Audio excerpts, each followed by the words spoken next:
Please rise for the Pledge of Allegiance. To the flag of the United States of America and to the republic for which it stands, one nation, under God, indivisible, with liberty and justice for all.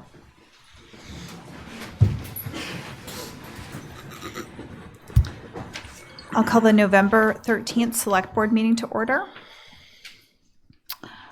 We'll accept the agenda. We will just be doing pending contracts later in the meeting when we are doing the discussion on NCTV, since that is the one contract we have up tonight. Thank you. And just one note is we moved the American flag because it was not visible on camera. That's why it's over here. Announcements?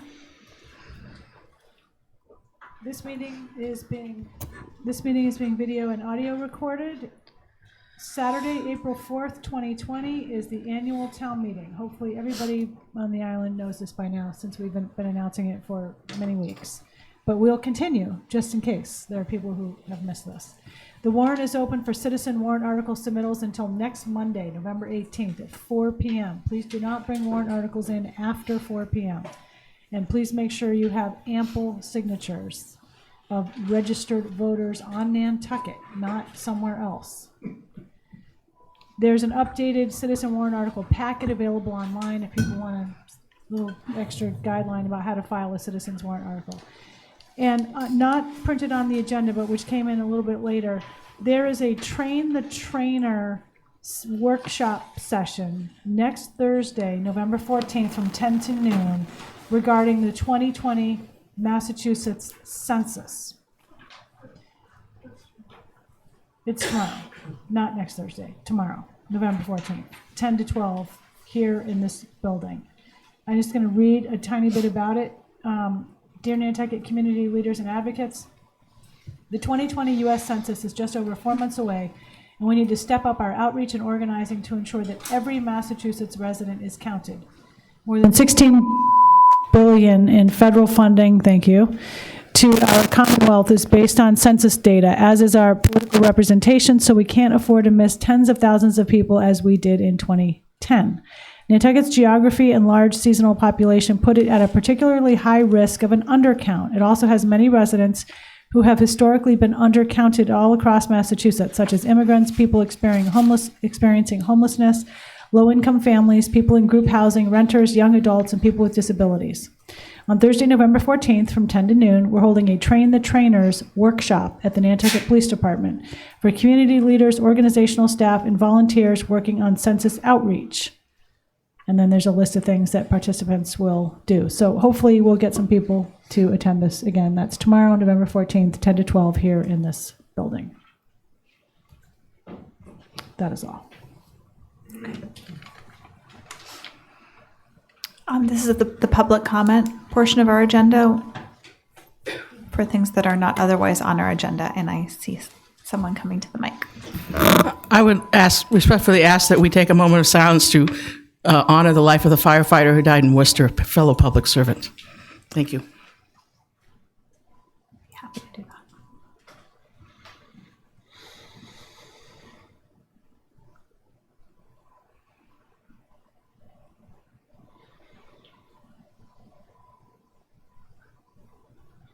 Thank you. Are there any other public comments?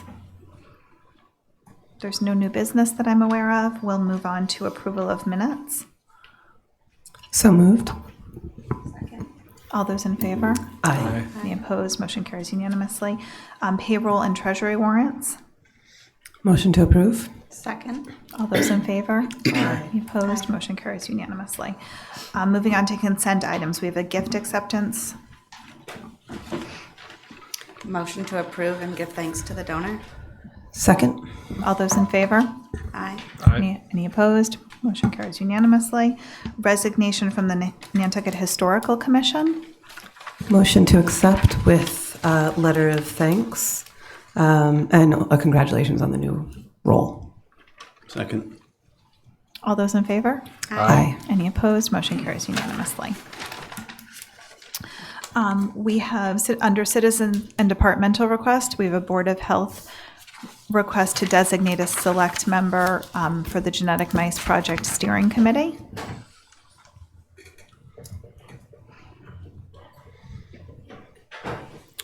Well, good evening, everyone. As you know, the Board of Health has been working with a group of scientists at MIT on the concept of altering Nantucket mice.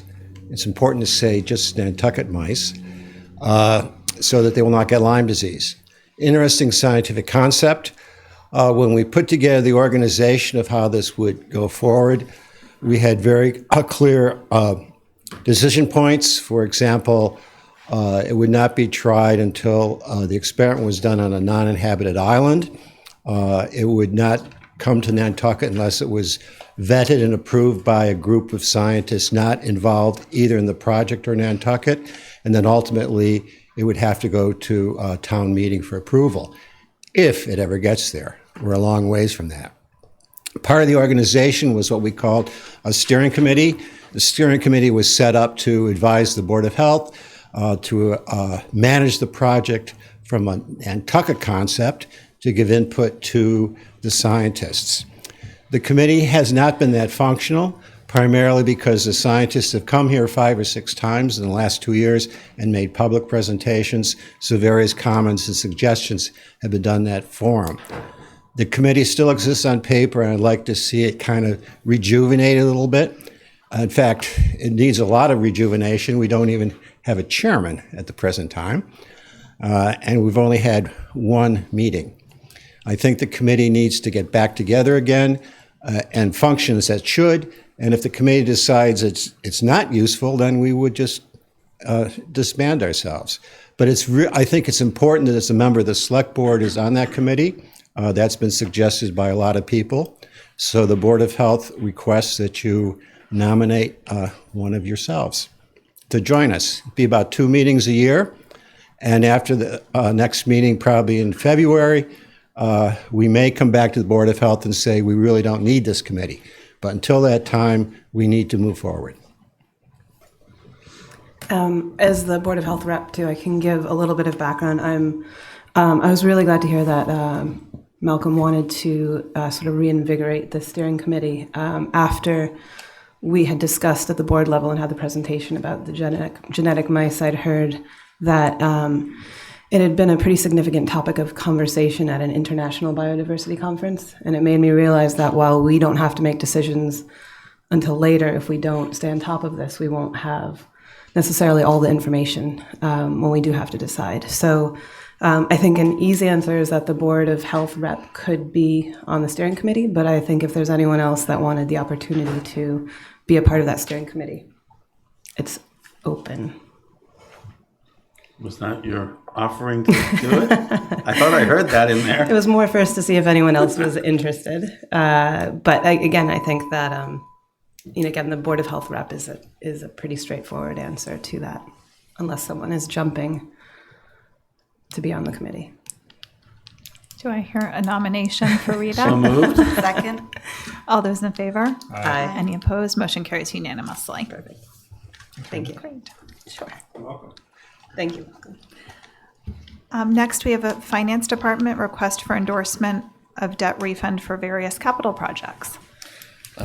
Good evening. So Cinder from Hilltop called us about a couple weeks ago with an opportunity.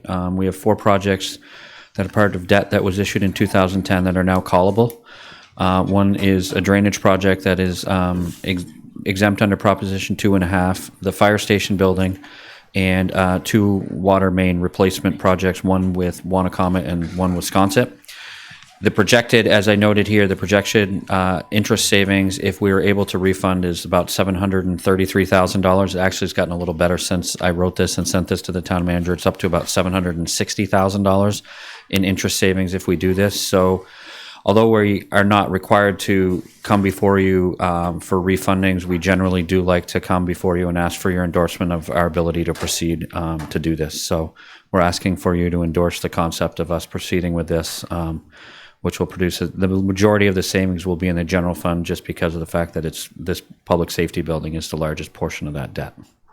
So, And so you've split the debt proportionally based on more or less. The savings will be split proportionally based on the remaining the principal remaining on each loan. So, yeah.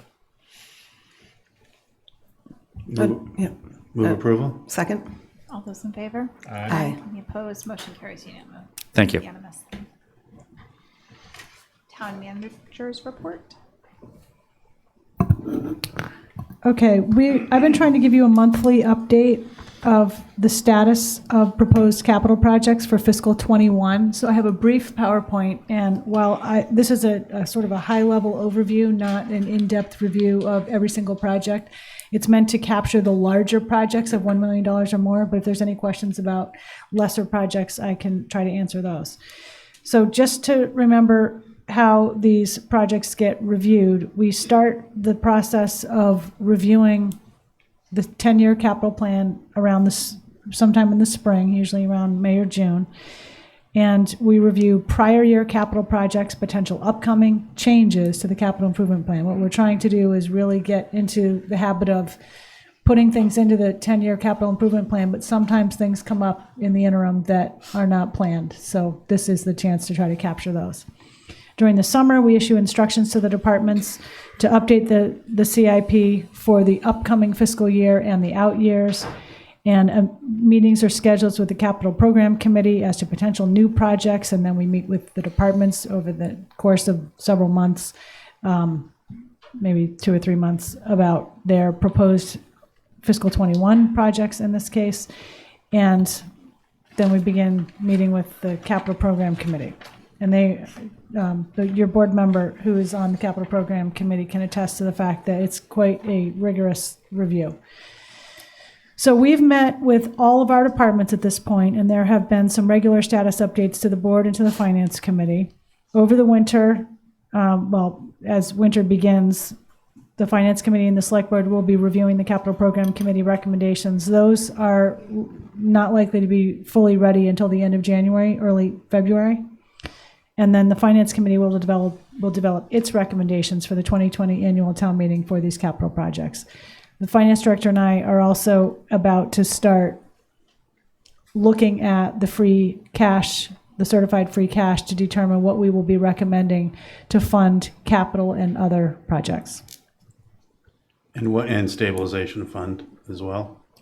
It'll be not just capital projects, but other things such as the stabilization fund, such as some items we are likely to need in the current fiscal year, and some potential other fund-like items that aren't really projects. So projects that are in the CIP for fiscal '21 that are $1 million and more are listed here, and they are kind of by department. So DPW has several, and we've gone over these before. A lot of infrastructure here. Annual roadway maintenance is an annual item. The Surfside area roads, if you recall, we had a large capital request for the 2019 annual town meeting, which passed town meeting and did not pass the ballot. And there was a determination made subsequent to that to break that project into phases, because maybe it'll be more likely to pass that way. So phase 2 would be Lover's Lane, and that's somewhat over $1 million. Newtown road improvements, the board has talked about this. Instead of doing the bigger project of the fairgrounds, Old South roundabout, and some other improvements on fairgrounds and on Old South, we're limiting to the improvements on Newtown. There are some fairgrounds area roads, including Waite Drive, Amelia Drive, and some connections between all of those that have been discussed at a prior meeting of yours maybe it was in October. Couple of bridge reconstructions, that would be Millie's and Massasoit, and some concession repairs to some of the concession buildings. Public safety, we would hope to resubmit the public safety auxiliary building, which again passed at town meeting last year but did not pass the ballot. We have some new projects of $1 million and more for fiscal '21 that you all are familiar with. The Our Island Home design, the senior center design that I don't believe we have a number yet. We have a consultant looking at that, and there ought to be a number by the end of the year, hopefully. And Children's Beach Pump Station. Right now, we have a modeling project out that would inform us as to the design specifications for the Children's Beach Pump Station. That modeling is not complete, so we've put a placeholder from the engineer in here of approximately $1 million, but that number may go up. Fiscal 22 and out years of $1 million and more. These items are listed here. These are potentially items that are likely to be added to the CIP in out years. And it may not be fiscal 22, it may be out more than that, but we wanted to get them in as placeholders. So there's the DPW facility design and construction, and that is a project that's been out there. You know about that. Potentially a new and expanded middle school, depending on student population. Municipal offices, and that will help be informed by the facilities master plan goal that is in the strategic plan. Coastal resiliency plan projects, those are likely to be coming for, years to come once we've got a coastal resiliency plan. And that also connects in with strategic plan projects a little bit and hazard mitigation plan projects. These are all going to be multi-year items. Seasonal town employee housing is something that we're working on the design for, and the site design and specific location now, and size and management and operation. And parks master plan projects. As you know, there's a draft Parks and Recreation master plan out. It is being reviewed by Park and Rec tomorrow, and the hope is that Park and Rec will come back to the board with some recommendations as to prioritizing the projects, and they will get worked into the CIP. Next steps include the Capcom finishing up departmental project reviews. We have a status meeting currently scheduled with the FinCom Select Board and Capcom on December 16th. And again, hopefully the Capcom will have a final report by the end of January, early February. And funding sources, we'll need to be reviewing those. Free cash, of course, as I mentioned. And I'm going to keep saying that we need to be cautious with the use of free cash. It's a large number for us, but we need to be cautious with it. Completed prior year articles will also be looked at for funding sources for some of these capital projects, as well as the minimum capital funding requirement, potential grants, and of course, debt and capital exclusions. Libby, I got a question. For capital exclusions, how do you and Brian decide? I know you can pay it off all in 1 year, but how do you, it's usually around $1 million or 1.2. Why not go to 2.5? How do you judge that? Because there's so many things that could go inside that.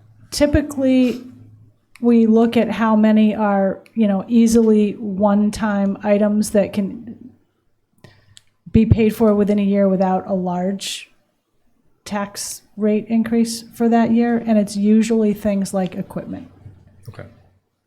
Typically, that's how municipalities handle those types of things. Okay. There's some guidelines for municipalities about capital exclusions, and so we try to follow that. Okay. Anybody else? I had another question.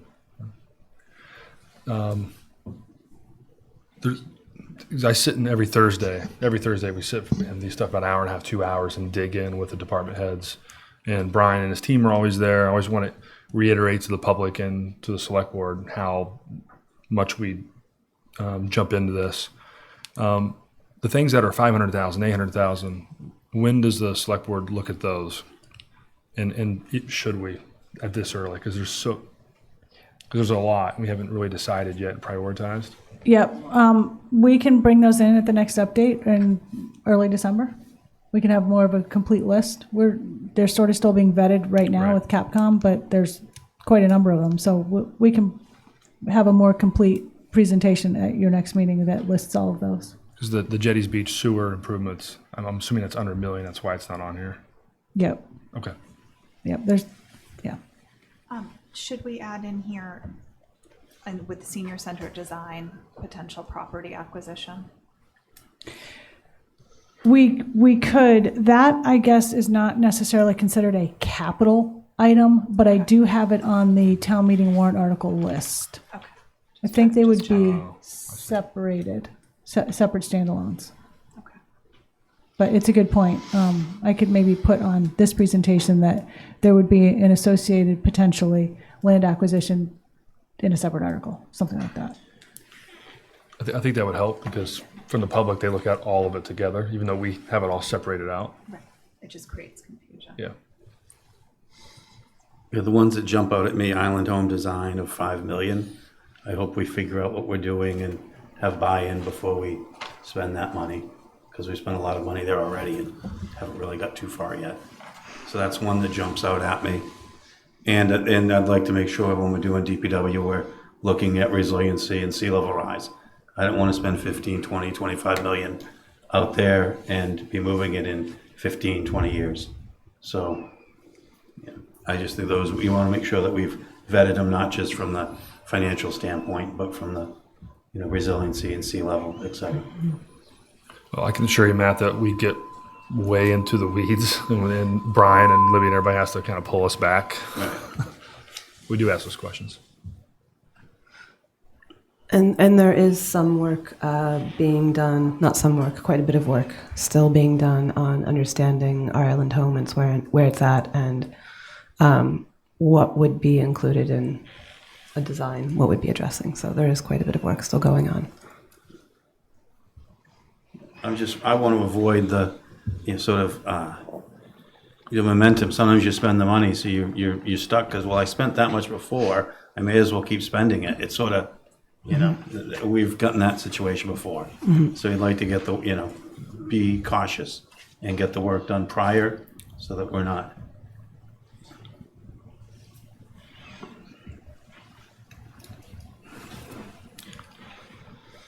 Okay.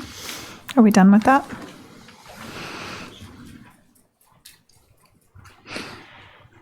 Next is a request, I won't read that whole thing, but it's an authorization basically to file the necessary documents in connection with a state revolving loan fund project, which is Surfside Area Sewer System Improvements, which has been approved by town meeting. You authorized this for the town manager for the Nantucket Harbor Shimo Plus Project Sewer Extension. So this is a sort of routine approval for this type of project being funded through this funding source. They require that there be a specific vote to authorize the town manager or whoever to sign the documents. I'd make a motion. Yep, second. All those in favor? Aye. Any opposed? Motion carries unanimously. Okay, the monthly town management activities report. Again, I won't read every single thing on there, but we've got a lot going on. There are a number of plans, reports, and studies that are very active right now, including the items that are shown there. And some of those I've just mentioned. A lot of meetings about the budget. We are spending every minute at this point going forward to get our budget presentation ready for your meeting on December 11th. The capital projects are moving full steam ahead with the capital program committee. We're still trying to get at the Comcast license renewal, which is going much slower than was originally anticipated. We're in the process of preparing for upcoming collective bargaining, as you all know. And long-term planning for the landfill is continuing with lots of meetings going on that. A lot of projects underway. You had an update about the Harbor Master building last week. There is some good news that I would like the fire chief to mention regarding the new fire station. Good evening. So over the past couple weeks, the contractor has brought in a supervisor that's done very good in getting the punch list done. The HVAC plant's been running acceptable. The punch list, the paint, the finish, the trim is coming right along to the point that we plan on anticipated move date of next Wednesday and actually being functional and out of the station next Wednesday. Monday, we'll have a transfer of the offices set up on Tuesday and then moving all our trucks and operations over on Wednesday. The plan is later on to have an open house once we're settled in, and we can invite people in to see how the station's running and take a really good look at it and have a dedication ceremony then to take and really show off the station for what it is. So that is the good news. Great news. Thank you, Chief. And while you're there, there was an hazmat incident last night. I don't know if you all were made aware. I did not make you aware of it. I'm sorry about that. But the chief made me aware of it at the ice rink. Do you want to give a quick overview? So last night, a leak was developed within the plant for the refrigeration for the ice rink. Anhydrous ammonia leaked into the building, set off an alarm. Our first engine crew got there, was just responding for an alarm. When they got there, they realized there was a leak. The building was evacuated appropriately. The state hazmat team responded. They were helicoptered over here by the Coast Guard, got on island about 11 o'clock last night. Anhydrous ammonia is a chemical that you cannot enter into without a fully encapsulated suit with breathing air. When they got in there, they found very high levels of the anhydrous ammonia to the point that it was above an IDLH, or immediate danger to life. They secured the plant, stopped the leak, aired out the building, and to the point it was declared safe and acceptable levels this morning at about 6:45. And 4 techs from the state hazmat response team get back on the Highland that morning. Just to let you know that the level of this, they call it a tier 2. They sent over the 4 people on the helicopter with minimal equipment, meters and their suits. We had the air packs. There was another 12 or 15 sitting in the Hyannis airport ready to come over here if they needed that support. It was a rather large incident that went very well, fortunately for us, that nobody was injured and nobody was hurt. But it's one of those things that we're tasked responsibility, and we rely heavily on the state responses to support us in doing that job. So, but it went well. Well, what's the chemical used for? Is it common in commercial buildings? It's used in the refrigerant to keep the ice. We have several plants that are several different facilities on the island that use that anhydrous ammonia too. So this isn't the only place we have that on the island. How much is in there? Like what? 512 pounds. It was 512 pounds. So a fair amount. A good amount. Second big incident a week with the fire we had Halloween too. That I must say, our fire department, our firefighters did a wonderful job above and beyond stopping that fire from spreading to, which started to the buildings around it. Thank you. Doing good. Well done. Thank you. I'm trying to just focus on these projects that are added or more active since the last report. One of them is our Compact Community Grant Project, which was a project having to do with updating personnel policies and collective bargaining best management practices. That report is going to be broken into 2 phases, and we hope to present the collective bargaining best management practices portion of it to the board on tentatively for December 18th. You have your next paid parking discussion at your meeting next week. Town admin is in the process of providing some recommendations or other information. And side note regarding your meeting next week, I've asked town council to be present for that. He and I had a bit of discussion about some paid parking issues this afternoon, so I think it'd be good for him to be present as a resource. Also, at your meeting last week, the gentleman who has one of the people, I guess, who has a bike share proposal. Town council and I talked about that as well, and I know that some vetting has already been done by the Bike and Pedestrian Advisory Committee and licensing administrator. So we're going to add that to the agenda as well, but it won't be specific to a proposal. It'll be more specific to, should we have a bike share program on the island? And then you can talk over the pros and cons of that, and then we can decide if yes, what should the licensing requirements be? And so we're going to get that on the agenda. You also have continued review of potential town-sponsored warrant articles for the 2020 annual town meeting next week, as well as we hope to be able to provide you with a list of what's come in for the citizen submittals. Back to bike share, if we decide we don't want it, then we need to probably put something in that says it's not allowed. Because what happens in a lot of communities is these things, if it doesn't say anything, if you're silent, then it's okay, and people come in and just start it.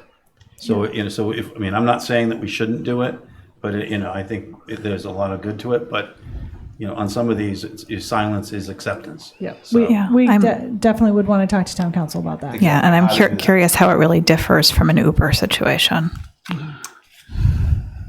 Matt and I have, BPAC have talked about it in depth for the last 4 meetings, the last 4 months. So we can answer all the questions. We'll talk about it next week when it's on the agenda. Okay, the new assignment regarding a strategy for public beach access per the board's October 16th vote, that has not gotten off the ground yet, but it is on the list of things to do. Milestone Road project, the state project. As you all can see, we received a response from Mass DOT as to the signage, curbing, and lines. So that's out there. Plastics ban outreach and public education is continuing for the ban that goes into effect June 1st, 2020. We're obviously spending a lot of time now gearing up for the 2020 annual town meeting. The L8 N-Grid electrical improvement project has gone back and forth as to whether or not petitions need to be submitted between town council and their council, and that dialogue is continuing, I would say. Olivia, are we still online to do the e-voting this year? Electronic? That's Yep. still on? Yep. And that there's some internal meetings that are going to be happening, I believe, with the vendor sometime in the next several weeks-ish to look at the space and make sure that, it can work. I'm sure it can. There maybe need to be some tweaks to the, I don't know what you call it, the wiring. IT side of things. IT side of things. Yes, thank you. Personnel, a little bit of personnel issues. We are looking to fill the Assistant DPW Director for Facilities position, the Capital Projects Manager position.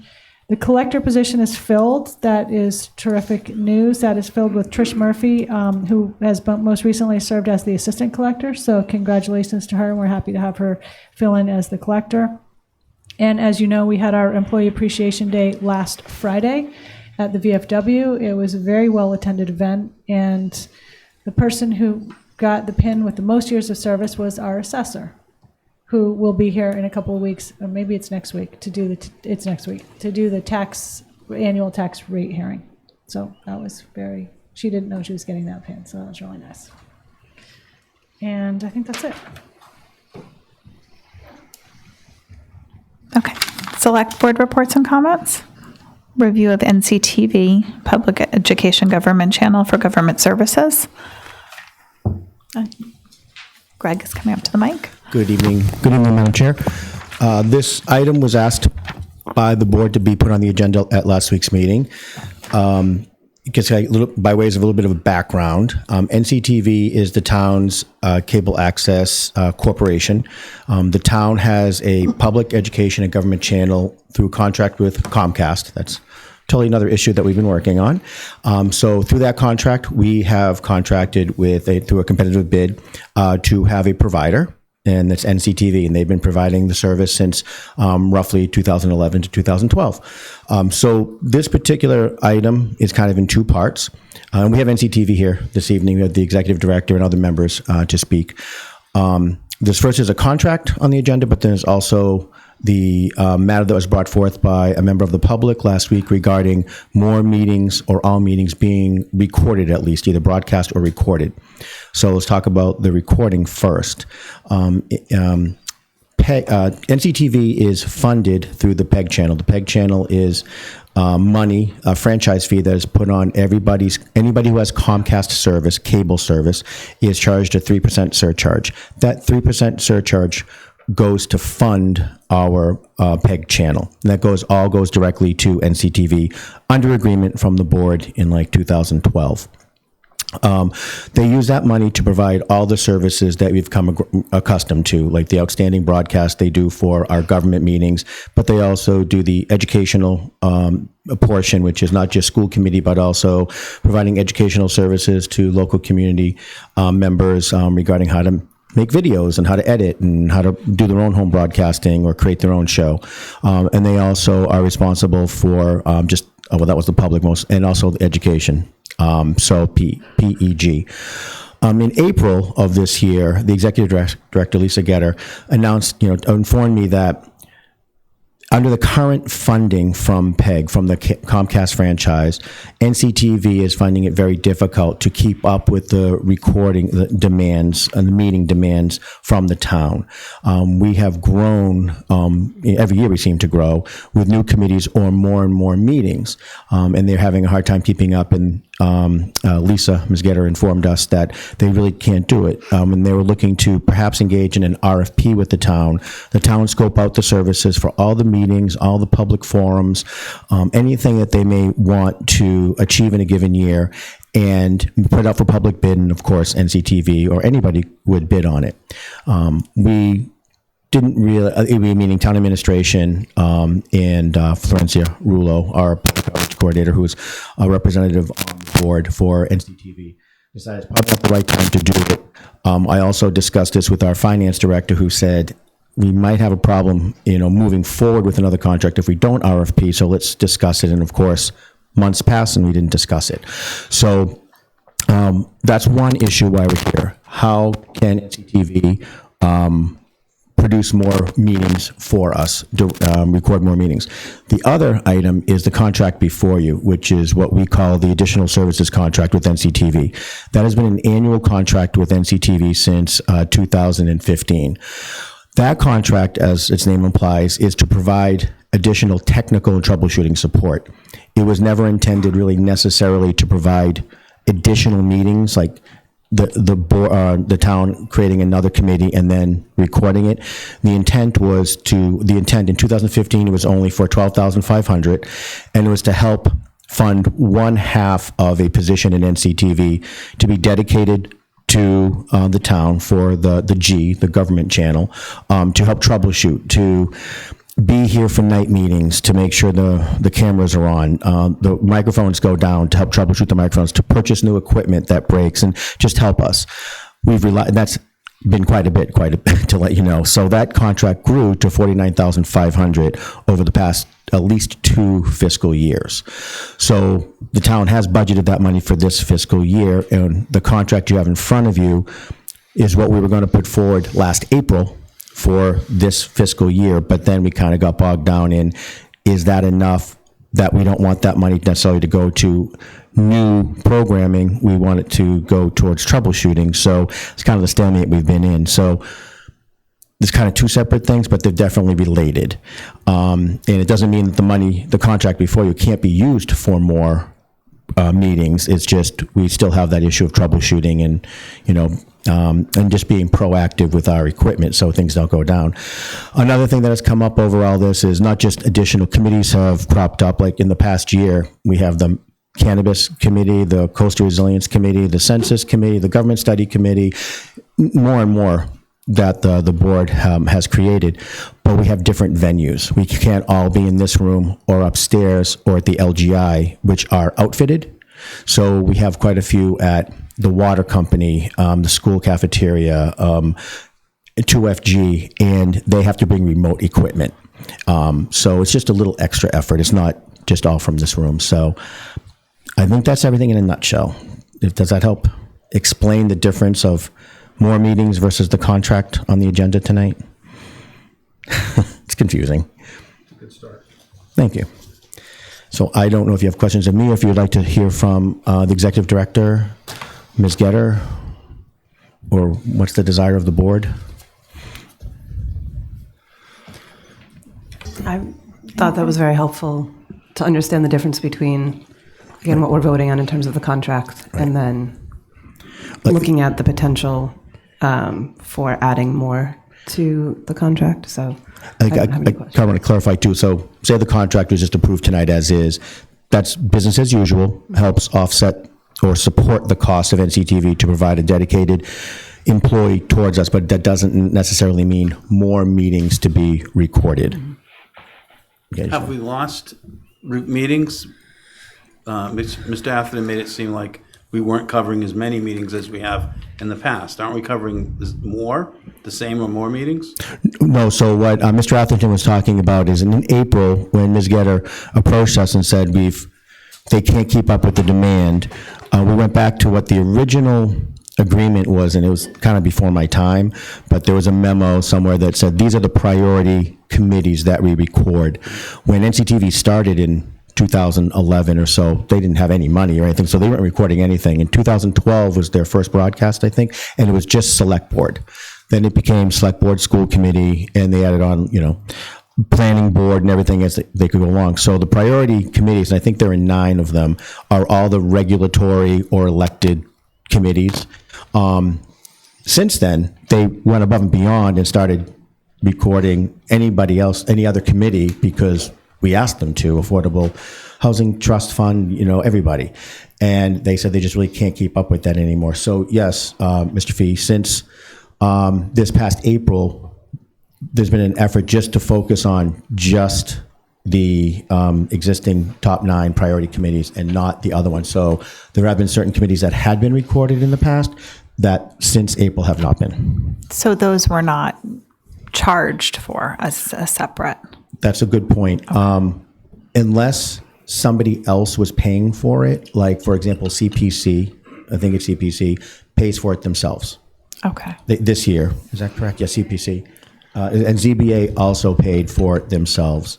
And we did ask for a few, like the big meetings that were happening regarding ZBA and planning that we really wanted the public to see. We just said, could you do it? And they did. I mean, they go above and beyond, but we did pay for a couple of extra. It was the extra ZBA meetings. That was with Extra ones. Surfside Crossing, and not just the 1 month. And it's hard. Like we're pretty consistent. We're pretty much every Wednesday, but then there's other ones like the ZBAs or planning or Concom that all of a sudden there's a big issue, and so they're meeting more often.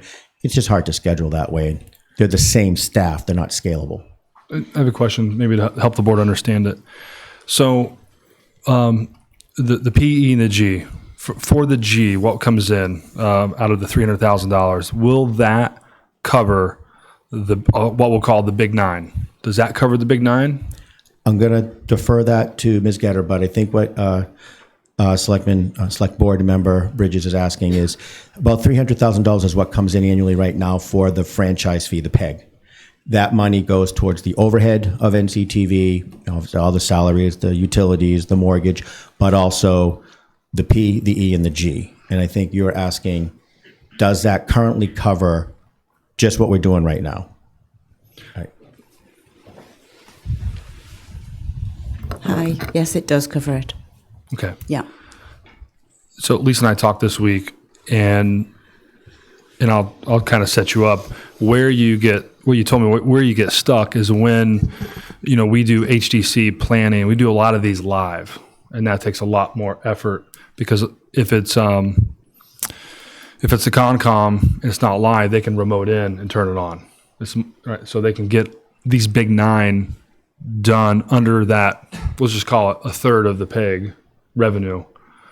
But if they're all live, then that's where it gets tricky. Yeah, that's where the problem is, because if there's any issues with the microphones or anything, then the one person has to be in half a dozen places at the same time. So that's where more staff members come in. So it was helpful for me to understand like what is under the G part that comes in from Comcast normally, and what does the $49,000, what does the contract cover? And so that way we can, so halfway through the year you don't go, all right, it's too much. Mm-hmm. For example, DPW is doing all these waste summits, which are awesome, right? But it's not really a committee or a commission. Are those added in if we do 10 of those a year? And so we're trying to figure out. Mm-hmm. How we we're trying to figure all this out. Yeah. I have a suggestion regarding the 49,500. Instead of, and I don't know who decides what meetings get filmed, but if we turn that into an amount of hours, then you can decide, say the 49,500 works out to be like 722 staff hours. So then you can decide where those hours go and what committees or what forums are filmed. And then I could give you a monthly reconciliation so you know where you are at the end of each quarter, so you know what needs, you can just gauge and monitor everything better. If we did it that way, is there a live charge versus a non-live charge? Well, actually, no, with that, the 49 is just be one charge. If you're charging for a live, live is taking 1 or 2 people, it costs a little bit more, operate. yes, so it would there be a live and a non-charge? I won't want to be deciding which ones personally. Right. But if I do, I want to make sure we're getting the best deal we can get. So right. I'm looking at it that way. Well, there is, because if it's live, somebody has to actually watch that 4 hours and make sure, whereas if it's remotely connected, they don't need to do that. then and if there's an issue or anything, they could take the footage and then put it online within 24 hours, 48 hours for everybody to watch. So it's more archived than live. Because I think what Rick was talking about was making sure some of this is archived. I think Yeah. There's, a lot of these are not watched live, but I think it's important for, sort of to archive some of it. So if it's more efficient to do some of this on that basis, I would be interested to go down that path a little bit. Yeah. And that really helps us on our side of it. It takes the strain off the staff members. And we might get more coverage. Yeah. too. I'm okay making a suggestion of live being select board, school committee, HGC, and planning. Those seem like the ones that if you're involved, whether you're off island or on island, you're watching it live, I think. But definitely select board and school committee. That's I think non-negotiable. But the other two, Can you tell meetings. us? Well, of course, town meetings, yeah. What is most popular live? You must have the numbers.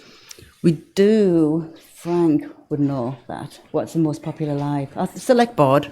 That's yeah. Oh, you got it.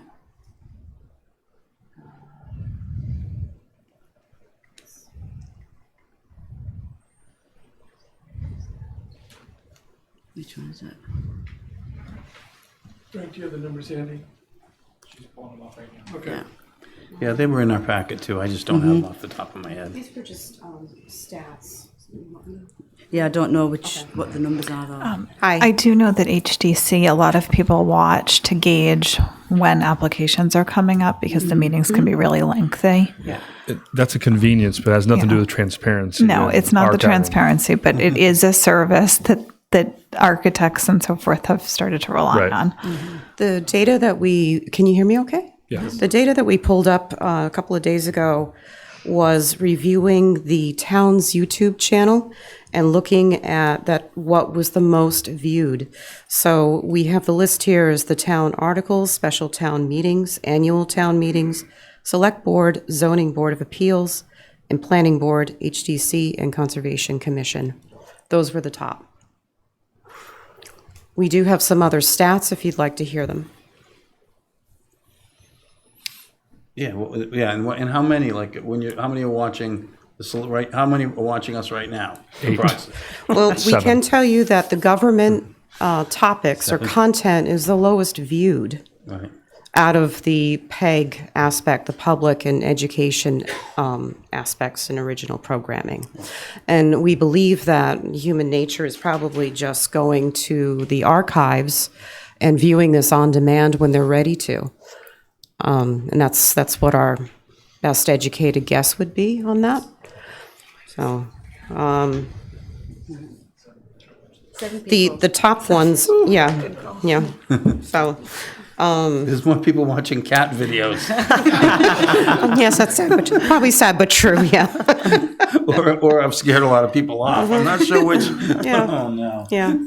And the other thing we just wanted to bring to light is we know that we did a survey with the town. Was that 2 years ago? Yes. And in that survey, it pulled a lot of data from the local people, and their feedback was their public interests were news and original programming. We do feel that most people do feel that the government archives are hugely important for multiple reasons. So, okay. And also, I want to add that if there's anything that you do want to have live that you know is a really important meeting that's coming up, then you can let us know, and we can always jump on and do that live. Just wondering, since April, how many fewer meetings are we taping, or is there percentage reduction? Yeah, that would be Frank as well. How many? Frank's our government coordinator, so he has all the. About half. Okay, so about half of what we were doing. So I was just using the paper that you gave us. If on average there's 27 meetings a month, was that sort of leading up to April that you're recording? Yeah, this was all 2018. Okay. Yeah. So now So it's a little bit more for 2019, I think the figures were. Yeah, it's increased a little bit. Because I'm just wondering, I think we have a little bit of because we only have limited space where we can record, we couldn't we couldn't double, which is what you're saying, is we have another 314 meetings that could be recorded. Yeah, and that's every committee. Yeah. That's, you know, not the Right. the others that you have. It's like everything. We put that number in. Okay, so we do have the capacity with our facilities to, if we budget it properly, then we could increase the number of meetings being videoed without needing additional rooms. Yeah, if it wasn't live. Yeah. If it wasn't live. Okay.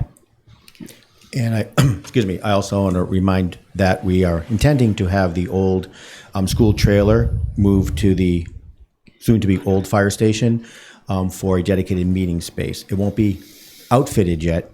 It won't have actually fixed cameras and everything, but it will eventually become a meeting space that we are currently negotiating with Comcast to hopefully hardwire, so even members of NCTV could just push a button from their own office and get it recorded without having to go. So that would help. Recorded, like we said, it wouldn't be live broadcast. That's about right, Lisa? Yeah.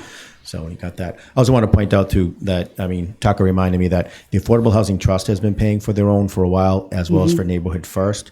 So it's something to consider in this mix. Would entities that can pay for their recording or live broadcasting, would they still do that?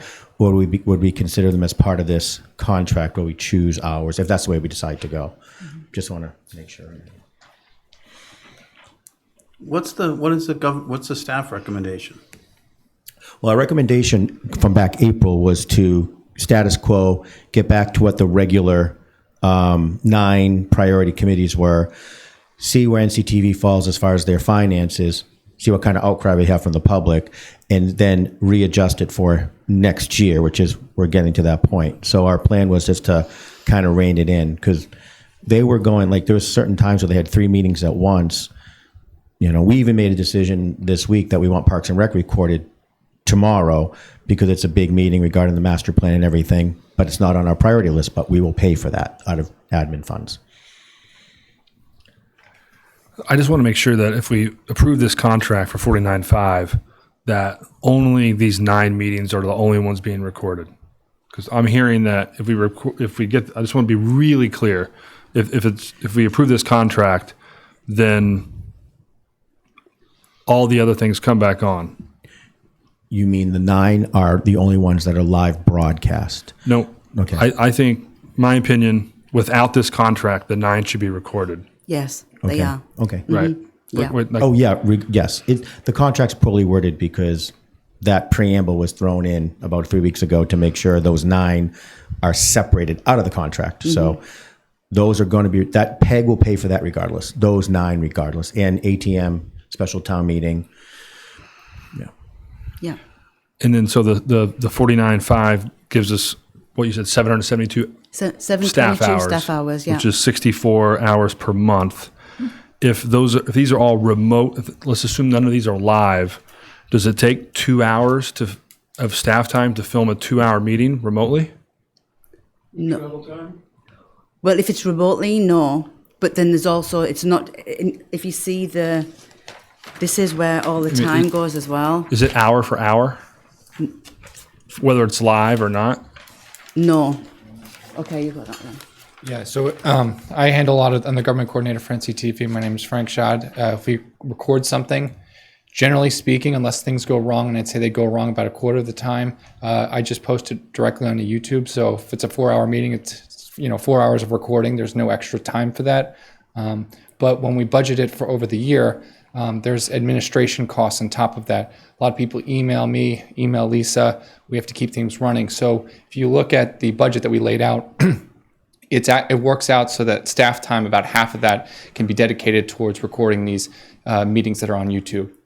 So to answer your question, it's about half. But if you look at one meeting in one particular case, it generally takes about the length of the meeting plus maybe 20 minutes or so.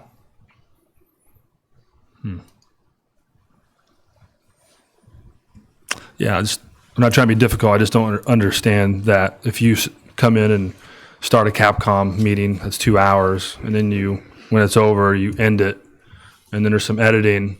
That takes you 2 hours. What do you do for that 45 minutes in between? So if it's not live, it takes less than 2 hours because you're not monitoring it. Right, that's what I mean. I'm going to I don't want to do hardly anything live. That way we can get more bang for our buck. Right. Right. And then we can archive it. I think that's a win-win. So in that case, we would start it, make sure that things are working properly, and we would not kind of worry about it until around the ending time when we would cut the feed. And because it wouldn't be live, we might not cut the feed as soon as it ends. Right. So you got to edit it a little bit. We'd edit it a little bit, but that's very streamlined. So I don't know. It almost doesn't matter how long the meeting is in that case, because the time intensive parts are at the beginning and the end, and those will be constant. Okay. So that's helpful. So this C64, that could go a long way if it's not live. I know there's going to be times where there's going to be equipment problems and you got to get there and, fiddle around with it. But okay, that's helpful. One thing I will say is if we cover something and we're just archiving it, that coverage can still be, if it's a particular meeting, you can email us and we can try to broadcast it live. The problem is not our capability. The problem is troubleshooting. And so if at the last minute someone says, we want this Parks and Recs meeting to be live, we can kind of on a dime do that. The problem then is whether we can guarantee that if there's a problem, we can troubleshoot it in real time. And that's what the whole sticking point is. Right. Yeah, I really think live's only important on 2 or 3 meetings. If we want to go 4 of the monthly meetings, right? Planning, and it's just HECs twice a week. And right now, you guys record just the Tuesday HTC, right? Yes, because that's the bigger, longer one. Yeah, the Thursdays often don't even happen. Okay.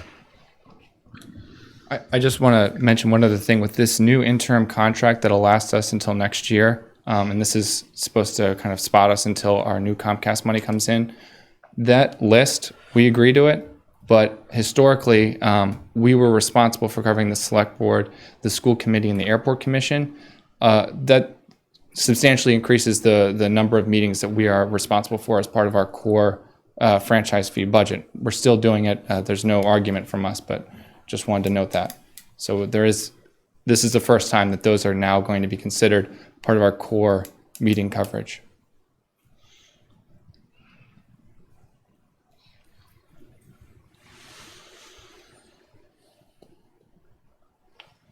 Does everybody feel comfortable as they approve this contract, and then we get a phone call and say, hey, why didn't Cannabis Advisory Committee not get recorded? And they say, well, that's not part of the contract.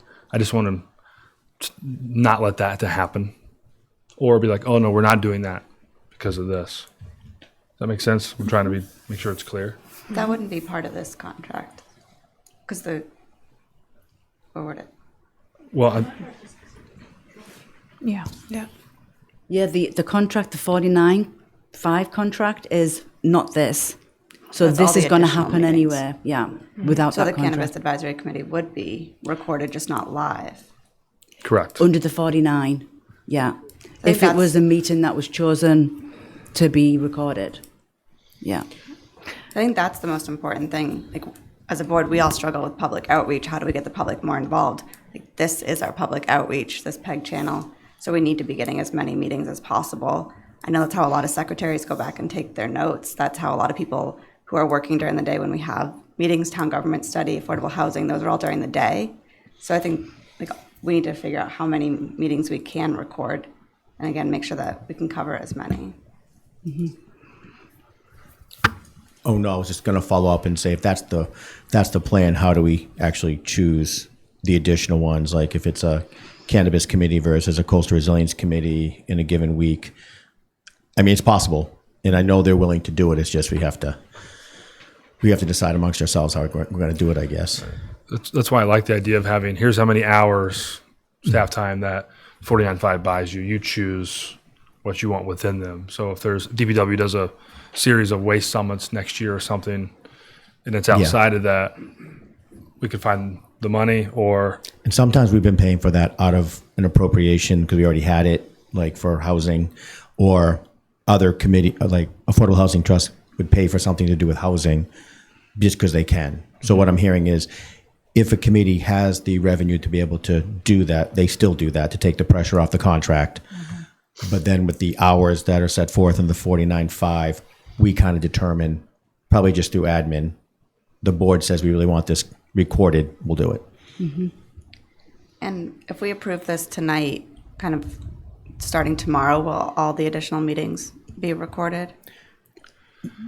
I wouldn't say all, because it goes right back to that. They could have the potential until the contract runs out. Yeah. But like, say, I don't know, say if there's a coastal resilience tomorrow, we have to be told. Give them a heads up at least, Yeah. so they can prep.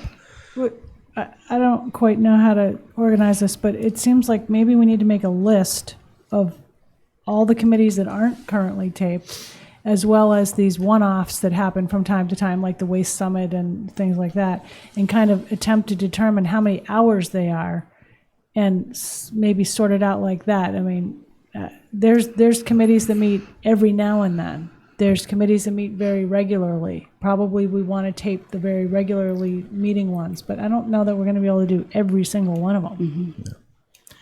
And I misunderstood what you just asked me. We have that list. So in one of the iterations of this contract, we had the 9, and then here are all the ones that are currently being done, and then here are new ones that were being asked to be done that we weren't doing at all. They're very new ones. So we have that list. I'll just dig it up again and circulate it. So we Is just it in the might have packet to. or not? And we assume that they're all 1-hour meetings, Okay. except for ours. It's coming up. So we might have to look at how many hours and how many of these committees there are and see how far the 49.5 is going to get us, because there's not any more than that. Yeah. I think that's the better way of doing it. Here's how many hours the contract buys you, and we all choose where we want to spend those hours, right? With which meetings. I agree. I mean, we'll test it out, see how it works. We're going to be right back at the table again, especially if this expires on June 30th. We'll be right back talking about this in April. I like the idea of having some of this, as much of this as possible hardwired, so that it does, so it's like you're pushing a button in. So if Yeah. some of our money, if some of the 49 or the next 49 can go toward doing that type of work, and we could have more rooms that are push button, that to me is a win-win, as opposed to having people come and go and set up. I mean, so that would be what I would hope is discussed. And then I look at I'm thinking ahead and saying, if we the more we do and we put out an RFP, the less likely there's going to be anybody else that's going to be able to do this. Yeah. But then at the same time, we don't want to have a gun held to our head, because it still has to be fair, which I think it has been so far. But unfortunately, we have to be careful, because if we set it up so only one person can do it, we're only going to get one bidder. So we have to also be diligent on our side that we're getting, value for the money and it's not going up too much. And to support what Mr. Fee's saying, in April, in fairness, when NCTV did ask, can we do an RFP? We did look at breaking it out. We said there's public forums, not a regular scheduled meeting, but something at the Nantucket Hotel that somebody could bid on that, or somebody could bid on sporting events or everything, not necessarily in a meeting room, to try to level the playing field, like you're saying. Yeah, but I think it's going to be hard to do that. Oh, And so terrible, the question is, yeah. how do you have a good working relationship so that, Yeah. so that we're encouraged, you guys are doing things that make it easier for you, but also enable us to get as much out as possible. That's sort of what I'm trying to say. How do you make sure? It was impossible. Yeah. Madam Chair, Yep. we don't want to add more work for you, but maybe it does make it easier in the long run to mark down your hours and each month say, look, Frank did this month. Yeah. Here's 12 of your staff hours this month. Yeah, we've just implemented a new timesheets software, and it's going live on December 1st. We're just practicing with it now, but every 15 minutes can be tracked for PEG, member relations, everything that we do, so we can give you reports on that. Like when you were asking the PEG, the public and the educational, we haven't really tracked that up to now. So when you asked us for that, it was just one of the things that we'd already implemented the timesheets to get going on that, and now we're going to add that in so we can do reports on that every month for you. They're becoming lawyers. Yeah, I've been on this board for, 4 or 5 years when I was in public outreach, and since I've been on this board, and it's a great collaboration, and it's went really well. we got really, really into the transparency. So anything that was happening, they were getting calls. Can you do this? And you took it all for a long time. And like you just kind of played ball. And now we got to kind of organize it and count our 15 minutes and figure it out. Yeah. And it is true. Last year was the perfect storm between marijuana, the 40B meetings, and the coastal resilience meetings. Suddenly we asked them quite a bit, and not just in this room, Nantucket Hotel and cafeterias and things like that. So the high school auditorium. Yeah.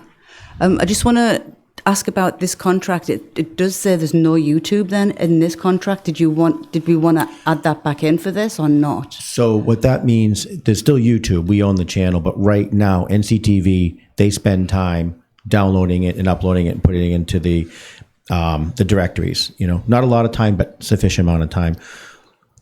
Speaking with the public outreach coordinator, we figured we can manage that. We helped set it up. So it kind of took that extra out, which we manage and gives a little more free time to go towards that contract. Or they still do it. We don't care. We think we can handle it. Well, we can't go live, no. This will just be archiving. But you would still go live. How fast will that happen? You would still go live with If you wanted live, it would be live on YouTube. on YouTube. Yeah. But the recordings, when you guys are finished recording, we can take the file and upload it ourselves. Currently, NCTV does it for us. Will it happen in the same time frame? Yeah. As quickly as we get it from NCTV. Yeah, like 24 hours. Yeah, Florence can do it. Yeah. Okay, just checking. We can still try it. This contract, again, it goes through June. We can. Yeah. I think we're going to be talking about it a lot by April, May. I'm not suggesting we do this, but can the Comcast charge go higher than 3%, or is that the maximum? So that's what we're negotiating right now with Comcast. We have the initial approval and agreement with Comcast to go to 5%. That's the maximum they allow. So if everything gets signed and comes to the board, it was actually supposed to come last week. Right. But it's with Comcast right now, so that's the delay. And if that happens, then it's not until April. If it happens now, April will be the first additional 2%. So it'll take a few months before there's actual money start coming in. But then we have this, at that point, if it's a third, all this is covered. And hopefully it starts building a war chest to be able to do this. Exactly. We do worry that membership might start going down. Yes, it's a game. And there's a franchise fee we have to think about as well. The franchise fee, the FCC. Right. They're coming in. We don't know how much in kind items that they're going to be deducting the franchise fee. So we have to wait for that. Right. I don't know when that's going to be. Or wherever, right. It's almost like the short-term rental tax. We got to wait for half a year, a year to see what comes in before we can make a decision on it. Right. But you're right. At some point. Right. And we'll go directly to them.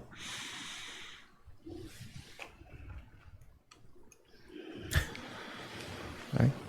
Okay, so are we ready to approve the contract? Yeah. Second. All those in favor? Aye. Any opposed? Motion carries unanimously. Thank you. Thank you, Madam Chair. Thank you. Thank you, everyone. All we have left is committee reports.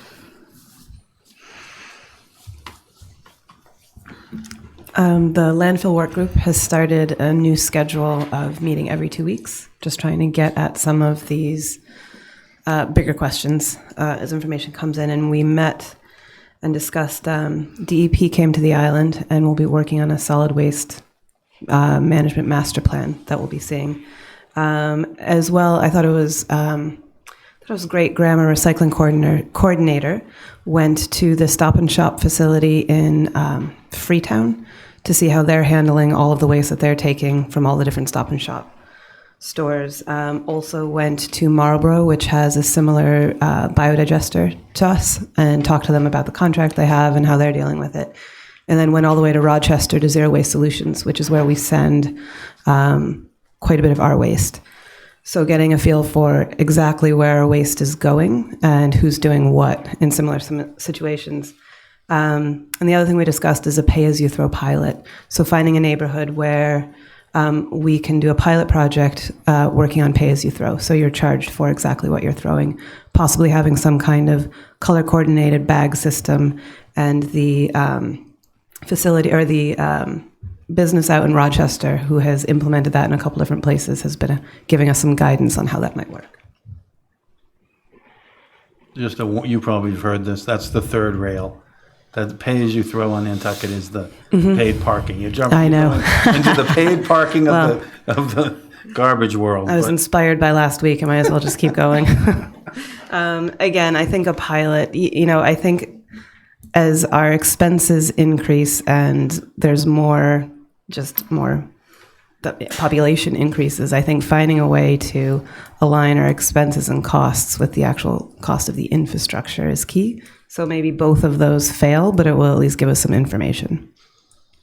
And there's a waste summit tomorrow night, right? Is there? There is, yes. 6 to 8 here. And I don't remember the topic, but the last one was great. So they've all been great. So if you're interested in waste, I do recommend coming. It's, I believe it's coastal litter, roadside litter, and something else along that. Littering, I think, in general.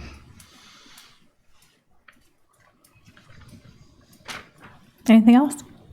Just the plastics group. We've been meeting with the different distributors. We met with Cisco and US Foods. They actually brought us a lot of their products, and they're really working with us to talk to all of their distributors and their customers, making sure that everybody knows about it.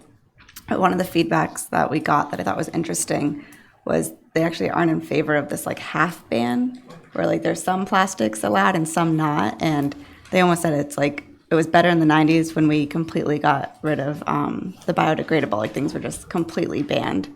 And now it's this kind of like, this is allowed and this isn't, and it makes it a little bit more difficult for them. So they were actually urging us to go that route of banning more plastic, which I thought was just an interesting takeaway.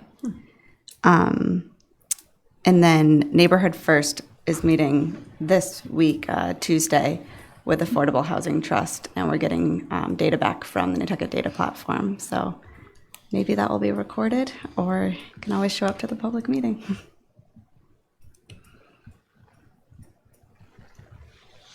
Motion to adjourn. Second. All those in favor? Aye. Aye.